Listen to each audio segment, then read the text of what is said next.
ದಕ್ಷಿಣ ಕನ್ನಡ ಲೋಕಸಭಾ ಕ್ಷೇತ್ರದಲ್ಲಿ ನಡೆದಂತಹ ಚುನಾವಣೆಯಲ್ಲಿ ಬಿಜೆಪಿ ಅಭ್ಯರ್ಥಿ ಕ್ಯಾಪ್ಟನ್ ಬ್ರಿಜೇಶ್ ಚೌಟ ಗೆಲುವು ಸಾಧಿಸಿದ್ದಾರೆ.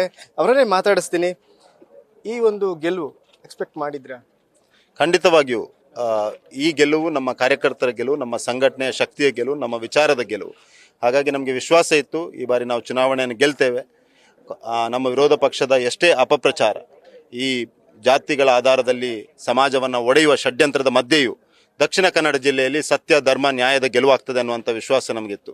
ತುಳುನಾಡಿನ ದೈವದೇವರ ಮೇಲೆ ನಂಬಿಕೆ ಇಟ್ಟವರು ನಾವು. ದೈವದೇವರ ಆಶೀರ್ವಾದದ ಕಾರಣಕ್ಕೆ, ನಮ್ಮ ಕಾರ್ಯಕರ್ತರ ಪರಿಶ್ರಮದ ಕಾರಣಕ್ಕೆ, ನಮ್ಮ ಸಂಘಟನೆಯ ಹಿರಿಯರ ಮಾರ್ಗದರ್ಶನದ ಕಾರಣಕ್ಕೆ ಇವತ್ತು ಹಿಂದುತ್ವದ ಗೆಲುವಾಗಿದೆ, ಕಾರ್ಯಕರ್ತರ ಗೆಲುವಾಗಿದೆ, ಭಾರತೀಯ ಜನತಾ ಪಾರ್ಟಿಯ ವಿಚಾರದ ಗೆಲುವು ಈ ಜಿಲ್ಲೆಯಲ್ಲಿ ಆಗಿದೆ. ಈಗ ಕಾಂಗ್ರೆಸ್ನವರು ಒಂದು ಇದರಲ್ಲಿ ಗ್ಯಾರಂಟಿಗಳು ವರ್ಕ್ ಆಗ್ತದೆ, ಹಾಗೆಯೇ ಒಂದು ಬಿಲ್ ಆಫ್ ಫ್ಯಾಕ್ಟರ್ ವರ್ಕ್ ಆಗುತ್ತೆ ಅನ್ನೋ ಒಂದು ವಿಶ್ವಾಸದಲ್ಲಿದ್ದು, ನಿಮ್ಗೆ ಅದೇನಾದರೂ ಅನಿಸಿತ್ತಾ ಆ ಥರ? ಎಲ್ಲರನ್ನು ಒಂದಾಗಿ ಒಟ್ಟಾಗಿ ಕೊಂಡೊಯ್ಯುವ ವಿಚಾರದ ಅಡಿಯಲ್ಲಿ ಈ ಪಾರ್ಟಿಯನ್ನು ಕಟ್ಟಿದ್ದೇವೆ. ನಮ್ಮ ಸನ್ಮಾನ್ಯ ಪ್ರಧಾನಮಂತ್ರಿ ಸಬ್ಕಾ ಸಾಥ್, ಸಬ್ಕಾ ವಿಶ್ವಾಸ್, ಸಬ್ಕಾ ಪ್ರಯಾಸ್ನ ಆಧಾರದಲ್ಲಿ ಕಳೆದ 10 ವರ್ಷದ ಆಡಳಿತವನ್ನು ಮಾಡಿದ್ದಾರೆ. ನಮ್ಮ ಸಂಘಟನೆ ನಿರಂತರವಾಗಿ ಇದೇ ವಿಚಾರದ ಅಡಿಯಲ್ಲಿ ಬೆಳೆದು ಬಂದಿದೆ. ಹೇಳಿ ಕೇಳಿ ನಾನೊಬ್ಬ ಸೈನಿಕ. ನಾನು ಯಾವುದೇ ಜಾತಿಯನ್ನು ನೋಡಿಕೊಂಡು ಸೈನಿಕ ಸೇರಿದ್ದಲ್ಲ, ಯಾವುದೇ ಜಾತಿಯನ್ನು ನೋಡಿಕೊಂಡು ದೇಶದ ಕೆಲಸವನ್ನು ಮಾಡಿದ್ದಲ್ಲ.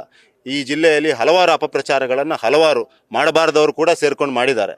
ಹಾಗಾಗಿ ಇವತ್ತು ನಮ್ಮ ಕಾರ್ಯಕರ್ತರು, ಈ ಜಿಲ್ಲೆಯ ಪ್ರಬುದ್ಧ ಮತದಾರರು ಅದಕ್ಕೆ ಉತ್ತರವನ್ನು ಕೊಟ್ಟಿದ್ದಾರೆ. ಎಲ್ಲರನ್ನು ಒಂದಾಗಿ ಒಟ್ಟಾಗಿ ಕೊಂಡೊಯ್ಯುವ ಬ್ರಹ್ಮಶ್ರೀ ನಾರಾಯಣ ಗುರುಗಳ ಒಂದೇ ಜಾತಿ, ಒಂದೇ ಮತ, ಒಂದೇ ದೇವರು ಅನ್ನೋ ಪರಿಕಲ್ಪನೆ ಏನಿದೆಯಾ, ನಮ್ಮ ಪ್ರಧಾನಮಂತ್ರಿ ಸಬ್ಕಾ ಸಾಥ್, ಸಬ್ಕಾ ವಿಶ್ವಾಸ್, ಸಬ್ಕಾ ಪ್ರಯಾಸ್ ಅನ್ನುವ ಪರಿಕಲ್ಪನೆ ಏನಿದೆಯಾ, ಈ ಪರಿಕಲ್ಪನೆ ಆಧಾರದಲ್ಲಿ ಈ ಜಿಲ್ಲೆ ಎಲ್ಲರನ್ನು ಒಂದಾಗಿ ಒಟ್ಟಾಗಿ ತೆಗೆದುಕೊಂಡು ಈ ಜಿಲ್ಲೆಯಲ್ಲಿ ಅಭಿವೃದ್ಧಿಯ ಒಂದು ಹೊಸ ಶಕೆಯನ್ನು ಪ್ರಾರಂಭ ಮಾಡೋದಕ್ಕೆ ನಾನು ಸಂಕಲ್ಪಬದ್ಧನಾಗಿದ್ದೇನೆ, ಕಟಿಬದ್ಧನಾಗಿದ್ದೇನೆ. ಈಗ ಮುಂದಿನ ದಿನಗಳಲ್ಲಿ ಯಾವ ರೀತಿಯ ಒಂದು ವಿಚಾರಧಾರೆ, ಅಂದರೆ ಯಾವುದರ ಮೇಲೆ ಜಾಸ್ತಿ ಫೋಕಸ್ ಇರುತ್ತೆ?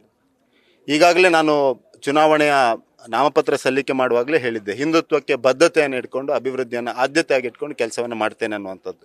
ಈ ಜಿಲ್ಲೆಯಲ್ಲಿ ಕಳೆದ 15 ವರ್ಷದಲ್ಲಿ ನಮ್ಮ ಸಂಸದರಾದ ನಳಿನ್ ಕುಮಾರ್ ಕಟೀಲ್ ಅವರು ಯಾವೆಲ್ಲ ಯೋಜನೆಗಳನ್ನು ಪ್ರಾರಂಭ ಮಾಡಿದ್ದಾರೆ, ಆ ಎಲ್ಲ ಯೋಜನೆಗಳನ್ನು ಸಮಯಬದ್ಧ ರೀತಿಯಲ್ಲಿ ಪೂರ್ತಿಗೊಳಿಸುವುದು ನನ್ನ ಮೊದಲ ಆದ್ಯತೆ. ಹೊಸ ಯೋಜನೆಗಳಿಗೆ ಈ ಜಿಲ್ಲೆಗೆ ನವಯುಗ ನವಪಥ ಅನ್ನುವಂಥ ಒಂದು ಪರಿಕಲ್ಪನೆಯೊಂದಿಗೆ 9 ಫೋಕಸ್ ಏರಿಯಾಸ್ಗಳನ್ನು ಇಟ್ಕೊಂಡು ಅದರ ಮಧ್ಯೆ ಕೆಲಸವನ್ನು ಮಾಡಬೇಕು. ಈ ಜಿಲ್ಲೆಯ ಯುವಶಕ್ತಿ, ನಾರಿ ಶಕ್ತಿ, ಸಮಸ್ತ ಜಿಲ್ಲೆಯ ಪ್ರಬುದ್ಧ ಮತದಾರರನ್ನು ಜೋಡಿಸಿಕೊಂಡು ಈ ಜಿಲ್ಲೆಗಿರುವ ಸಾಮರ್ಥ್ಯಕ್ಕೆ ಅನುಗುಣವಾಗಿ ಈ ಜಿಲ್ಲೆಯನ್ನು ಅಭಿವೃದ್ಧಿಪಡಿಸಬೇಕು ಅನ್ನುವಂಥ ಪರಿಕಲ್ಪನೆ ಇದೆ. ಆ ದಿಸೆಯಲ್ಲಿ ನಾನು ಸಂಘಟನೆಯ ಪ್ರಮುಖರ ಜೊತೆ, ನಮ್ಮ ಶಾಸಕರ ಜೊತೆ, ನಮ್ಮೆಲ್ಲ ಜನಪ್ರತಿನಿಧಿಗಳ ಜೊತೆ ಚರ್ಚೆಯನ್ನು ಮಾಡಿ ಈ ಜಿಲ್ಲೆಯ ಸಾಮರ್ಥ್ಯಕ್ಕೆ ಅನುಗುಣವಾಗಿ ಜಿಲ್ಲೆಯನ್ನು ಅಭಿವೃದ್ಧಿ ಆಧಾರದಲ್ಲಿ ಕಟ್ಟಬೇಕನ್ನುವಂಥ ವಿಷಯಕ್ಕೆ ಸಂಕಲ್ಪಬದ್ಧನಾಗಿದ್ದೇನೆ.